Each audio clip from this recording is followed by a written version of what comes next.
일어나 함께 가자, 이렇게 말씀하십니다. 여전히 이 겨울은 지나가고 다시 봄이 되었습니다. 하나님의 사랑은 변함이 없습니다. 우리를 버리지 않습니다. 늘 우리를 부르십니다. 주일날도 부르시고 또 하나님께서 이렇게 귀한 성회를 이루셔가지고 가자, 나의 사랑, 나의 어여쁜 자야, 함께 가자. 신랑 되신 예수님이 우리를 신부로 여기시고 그렇게 불러주십니다. 이사야 54장 5절 말씀에 너를 지으신 분이 내 남편이시고 그 이름은 만군의 여호와시며 내 구속자는 이스라엘의 거룩한 분이시고 온 세상의 하나님이라. 그분이 우리의 남편이 되신다 말씀하십니다.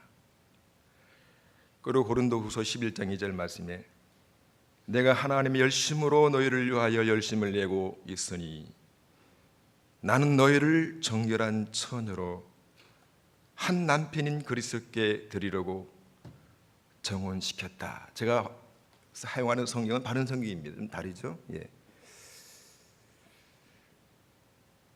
우리를, 교회를 처녀로, 정결한 처녀로 여기시고 사랑하시고 변함이 없이 은혜를 베풀어 주시는 하나님이십니다. 나의 사랑, 나의 어여쁜 자야, 일어나 함께 가자. 그래서 제가 제주도에서 여기까지 왔습니다. 누가 이끌어 주셨죠? 신랑 되신 예수님께서 이끌어 주셨습니다. 제가 할 일 없을까요? 하나님이 일로 가자. 그래서 그 비행기 타고 바다를 건너서 왔습니다. 근데 여러분들 가까이 사시죠? 그 먼 데서 왔는데 여러분 더 열심을 내고 더 충성해서 잘 참석하시고 은혜를 많이 받으시길 바랍니다. 예.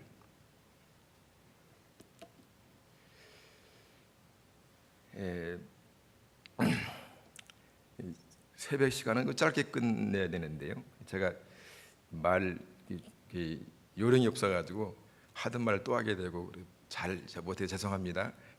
될 수 있는 대로 짧게 하도록 하겠습니다. 하나님은 우리를 부르십니다. 일어나 함께하자 부르십니다. 그래서 우리가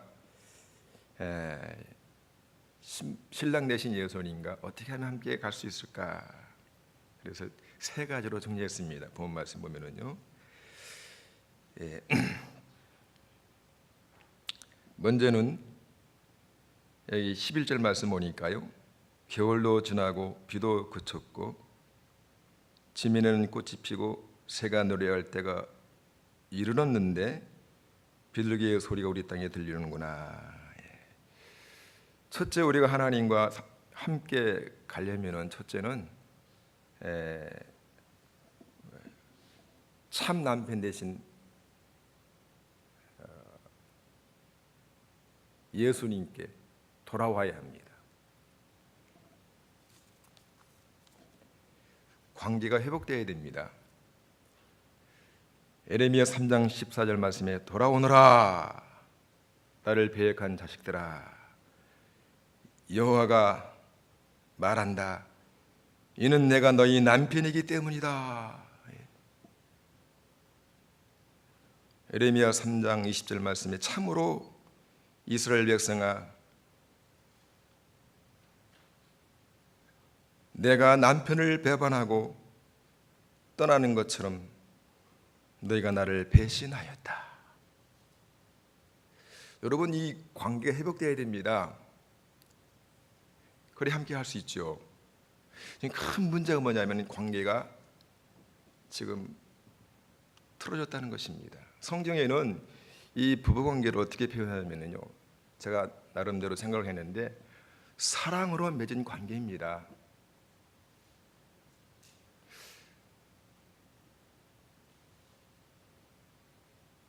하나님께서 아담을 만드시고 혼자 있는 것이 좋지 않아서 그 갈배를 취해 가지고 하와를 만들었습니다. 그리고 주님 말씀하시기를 부모를 떠나서 이제 둘이 하나가 되는 사랑으로 맺은 관계예요. 사랑 없이는 그 관계가 지속될 수 없습니다. 무촌이기 때문에 아무 관계가 없어요. 근데 오늘 문제는 뭐냐면 이 관계가 다 어긋났습니다. 그래서 지금 가정의 문제가 생기고 사회 문제가 생기는 것입니다. 관계 회복이 돼야 됩니다. 사랑으로 맺은 관계예요. 두 번째로는 뭐냐면 한 마음 한 뜻으로 한 곳을 바라보고 가는 관계입니다. 그래서 불신 결혼을 하지 말라 합니다. 바라보는 것이 같아야 됩니다. 한평생 전혀 다른 환경에 사는 사람이 어떻게 하나 될 수 있습니까? 그 이유는, 방법은 바라보는 것이 한 곳이기 때문에.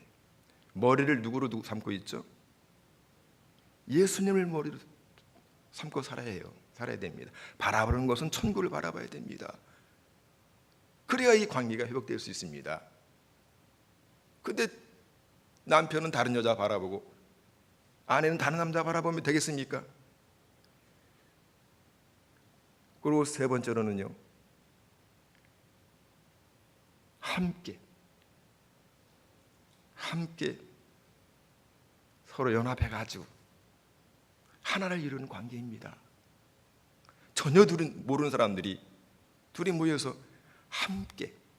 그래서 지금 뭐 기러기 아버지 자식들 교육을 위해서 부인과 자식들을 보내고 혼자 있는 거예요. 그러면 그 가정이 바로 되겠습니까? 그래서 틀어지는 겁니다. 그 잘못된 관계를 보니까 다 함께 하지 못했더라고요. 사랑으로 맺은 관계요, 한 곳을 바라보는 관계요, 함께 협력해서 하나를 이루는 관계가 부관계입니다. 이것이 회복이 되어야 됩니다. 그래서 요한복음 4장에 보면 주님 말씀하십니다. 이 물을 먹는 자는 다시 목마르지만 내가 주는 물을 먹는 자는 그 속에서 영생하도록 솟아나는 샘물이 되리라 하니까 12시 정도에 그 사마리아 여인이 와가지고 그 말 듣고 주님, 나에게도 이 물을 주시옵소서. 그래서 다시 이곳에 오지 않도록 영원토록 내 속에서 생수 흐르도록 해주세요. 그랬더니 주님 뭐라 말씀하십니까? 내 남편을 데려오라. 그리고 뭐라 그랬어요? 주님, 저는 남편이 없습니다. 그 주님 뭐라 그랬어요? 내 말이 옳다. 내가 전에 남편 5 있었는데 현재는 남편도 자기 남편이 아니라는 거야, 아닙니까? 맞습니다. 옳습니다. 저에게 다 6명의 남편이 있었지만 제 남편이 아니었습니다. 오직 나의 남편은 그리스도밖에 없습니다. 그래서 참 남편 대신 예수님께로 돌아와야 합니다. 돌아와야 함께 할 수 있죠. 다 청산하고 돌아와야 합니다.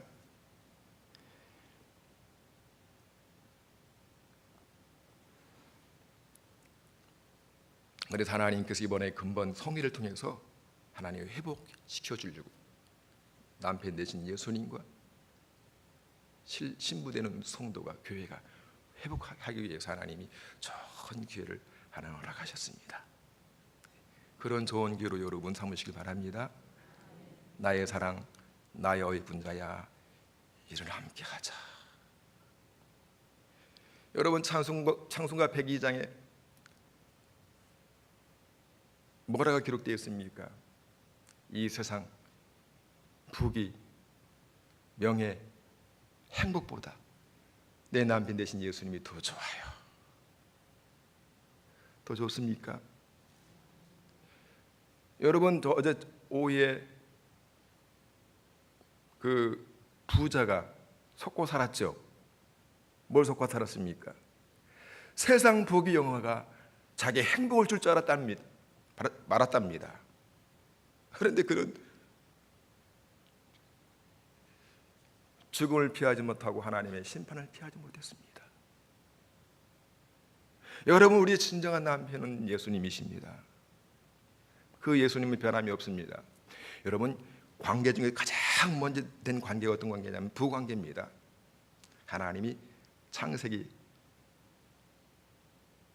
하와 남편을 하나님이 만드시고 서로 사랑하라고. 하나님은 이 부부관계를 통해서 하나님의 사랑을 하나님과 예수님과 우리의 신랑과 신부 관계를 표본으로 보여준 겁니다. 세상 사람들은 교회를 보고 천국을 알게 되고 예수 믿는 성도를 보고 그들은 하나님을 예수님을 보게 됩니다. 교회는요, 이 모형은 모형, 천국의 모형입니다. 여러분의 가정은 하나님과 신랑이신 하나님과 우리와의 사랑의 관계를 맺은 모형을 하나님께서 주신 거예요.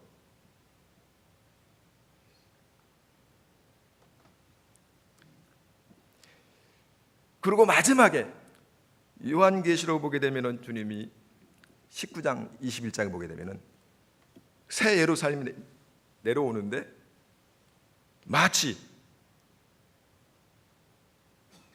요한계시 21장 2절 말씀에 또 내가 거룩한 성 새 예루살렘이 하나님께로부터 하늘에서 내려오는 것을 보니 신부가 남편을 위하여 단장한 것 같다. 마지막에도 성경 요한계시록 마지막에도 회복된 신랑과 신부의 관계를 말씀합니다. 또 요한계시록 19장 7절 말씀에 기뻐하고 즐거워하며 그분께 영광을 돌리라. 이는 어린 양의 혼인날이 이르렀고 그분의 신부가 자신을 준비하였으며. 여러분, 처음 관계는 어그러졌습니다. 근데 하나님이 예수님 오셔가지고 다시 회복시켜가지고 영원한 나라 혼인잔치에 우리를 초대하셨습니다. 신부는 누구죠? 우리예요. 우리가 신부입니다. 신랑은 예수님이시고요. 그래, 일어나 함께 하자. 나의 사랑, 나의 어여쁜 자야, 변함이 없는 하나님의 사랑 우리를 부르십니다. 일어나 함께 가자. 그래서 회복이 돼야 됩니다. 참 남편 되신 예수님께로 돌아와야 합니다. 두 번째로는요, 여기 이제 겨울도 지나고 비도 그쳤고, 이 겨울이라는 것은 활동이 중단된 상태예요. 왜 그랬죠? 추우니까. 남편 떠나서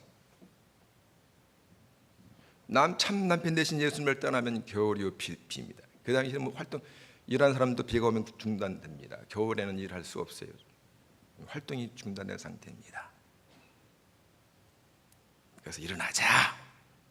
그래서 남편 대신 예수님 떠나서 세상 남편을 의지하고 명예, 영광, 권세, 부귀 영화를 바라보고 살았던 그의 삶의 결과는 겨울이요 칙칙한 장마와 같은 그런 시기였습니다. 일어나서 함께 가자.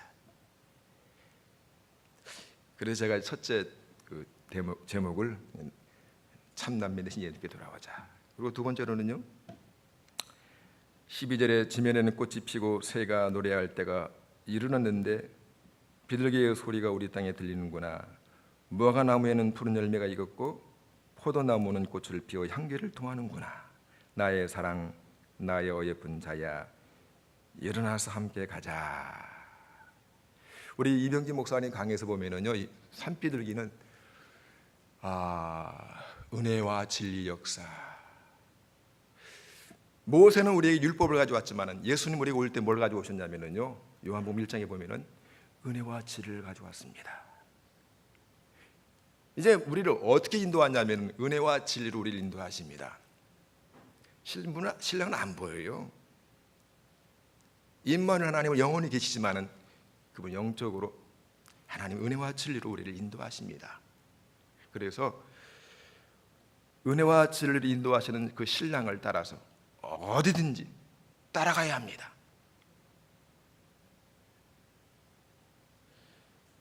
겨울도 지나고 비도 그쳤고 주님 오라 하십니다. 돌아오너라. 지면에는 꽃이 피고 새가 노래할 때가 이르렀는데 비둘기의 소리가 우리 땅에 들리는구나. 무화과나무에는 푸른 열매가 익었고 포도나무는 꽃을 피워 향기를 통하는구나. 나의 사랑, 나의 어여쁜 자, 일어나서 함께 가자. 하나님 성령의 은혜 역사, 지금은 구원의 날이요 은혜의 날입니다. 은혜와 진리 역사는 우리를 구원을 인도하십니다. 하나님 말씀을 인도하십니다. 어디로 가든지 따라가야 돼요. 그래서 두 번째가 하나님께서 어디로 인도하든지 따라가는 자가 돼야 돼. 그래야 함께 할 수 있습니다. 요한계시록 14장 4절 말씀에 이들은 신부들이죠. 여자들로 더불어 더럽히지 않고 정절이 있는 자들이다. 이들은 어린 양께서 어디로 가시든지 따라가는 자들이며 사람들 가운데서 구속함을 받아 하나님과 어린 양에게 첫 열매로 들어진 자들이다. 이들은 어린 양이 어디로 인도하든지 따라가는, 왜죠? 신부이니까. 예수는 우리 신랑이니까 어디로 인도하든지 따라가는 그러한 관계가 되는 거예요. 그런 마음 준비되셨습니까? 하나님 우리를 어디로 인도하실까요? 예? 그렇죠. 천국으로 인도하시죠. 궁극적인 목적은 천국입니다. 근데 아가서 1장 4절 말씀 보니까요, 하나님이 술람 여인을 어디로 인도하냐면 침국으로 인도합니다. 1장 4절에 침국. 침국이 뭐 하는 곳입니까? 누구하고요?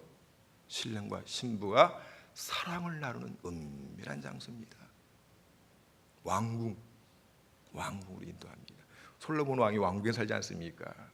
우리는 왕궁으로 초대받은 그러한 왕후들입니다. 우리 예수님이 왕이시기 때문에, 만왕의 왕이시기 때문에 누구죠? 우리는요? 왕입니다. 왕. 신랑이신 예수님을 일어나 함께 가자. 어디로 인도하십니까? 침궁으로 인도하십니다. 여러분이 그러한 사랑을 받아야 돼요.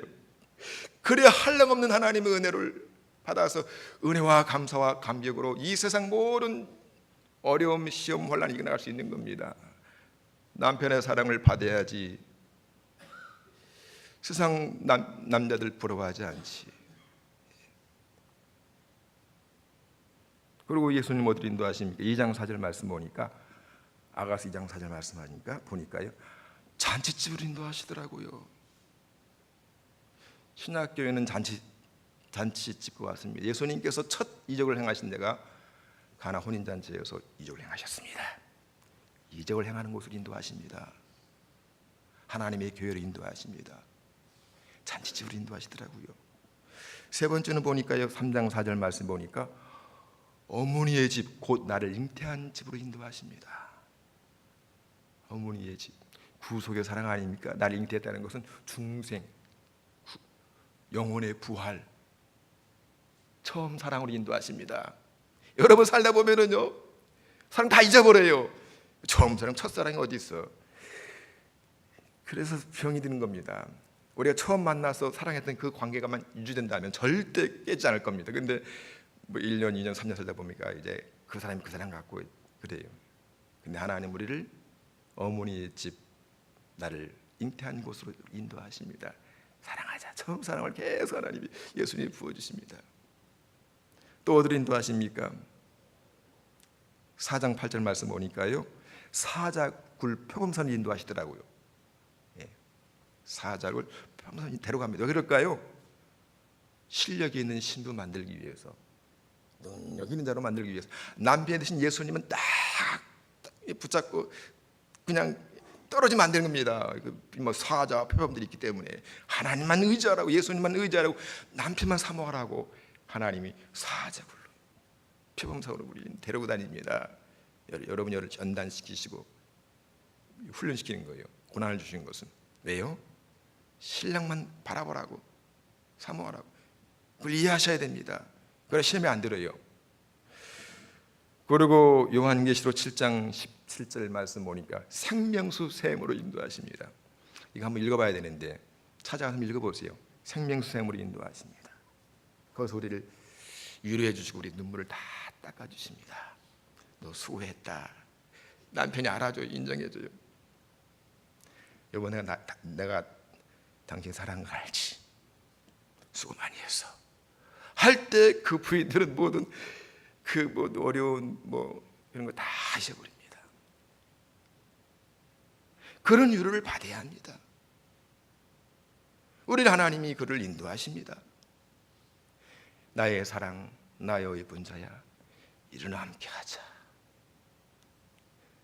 그렇게 사랑해 주려고 우리를 인도하시는데, 우리는 뭐 세상 명예 영광, 부귀 영화가 우리를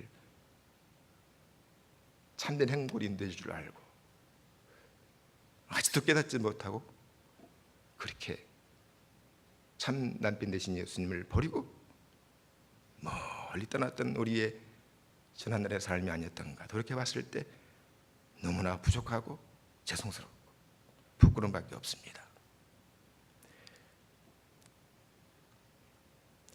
세 번째로는요,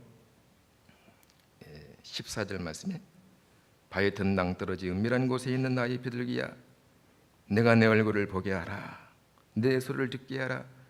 내 소리는 부드럽고 내 얼굴은 아름답구나. 남편이 어디 계시죠? 남편이 어디 계신지 알아야 우리가 찾아가 만날 수 있죠. 마태복음 6장 6절 말씀 보니까요, 우리 남편은 어디 계시냐면은 은밀한 곳에 계십니다. 마태복음 6장 6절에 너는 기도할 때 내 골방에 들어가 문을 닫고 은밀히 계신 내 아버지께 기도하여라. 그리하면 은밀히 보시는 내 아버지께서 갚아주실 것이다. 하나님 어디 계시죠? 시끄럽고 복잡한 데 있지 않습니다. 골방에 은밀한 곳에 은밀히 보시고 있습니다. 바위 덤낭 떨어진 은밀한 곳에 있는 나의 비둘기야. 세 번째로는요, 기도로 은밀한 교제를 해야 합니다. 날마다 사랑을 나눠야 합니다. 사랑 나눠야 돼. 가까이 해야 돼. 사랑 나눌 수 있지 않습니까? 하나님 은밀한 곳, 기도하는 골방에 계십니다. 그러나 사랑이 회복될 수 있고 하나님 신랑 되신 예수님과 함께 할 수 있습니다. 은밀한 곳, 기도의 세계. 새벽 기도하는 거, 산에 가서 기도하는 거. 근데 오늘날 보니까 기도하는 것이 많이 약해졌어요. 기도하는 시간도 줄어들고요. 저를 보니 그렇더라고요. 제가 한때는 한국에 있는 모든 산을 다 다니려고 그런 포부를 가지고 있었는데 많이 다녔어요. 지리산, 한백산, 설악산, 오대산, 가리왕산 많이 다녔는데 제주도 가다 보니까 이제 그거 못하게 됐어요. 근데 지금 와 보니까 그것도 내 실력으로 내 힘으로 하는 게 아니더라고요. 나의 사랑, 나의 예쁜 자야, 일어나 함께하자 하니까 주님 나를 그렇게 인도하시는 거예요. 폐범산 사자굴 폐범산으로 인도하시는 거예요. 하나님 하셨다. 지금 생각해 보니까 하나님 하셨어요. 그 추운 영하 20도 넘은 데서 비닐을 쓰고 자는 거예요. 산에서. 지금 생각하니까 내 정선이 아니에요. 예수님 나를 이끄셨어요. 지금 생각해 보니까. 지금 많이 약해졌어요. 기도하는 시간도 그 깊이도 약해지고 다시금 회복하시자고요. 예수님은 기도하는 은밀한 곳에 계십니다. 교제를 나눠야 합니다. 늘 함께 있어야 돼. 이 말씀을 통해서 이제 우리가 나의 사랑, 나의 예쁜 자야, 일어나 함께하자. 그 음성을 여러분 오늘 새벽에 늘 듣지만은 저를 통해서 하나님 말씀하셨습니다. 다시금 우리가 회복돼야 되겠습니다. 주님이 어디로 인도하시는지 따라가야 됩니다. 그리고 기도의 은밀한 그러한 골방이 다시 그 세계를 찾아서 하나님과 함께하는 여러분 되시길 바랍니다. 기도하겠습니다. 하나님 아버지 감사합니다. 나의 사랑, 나의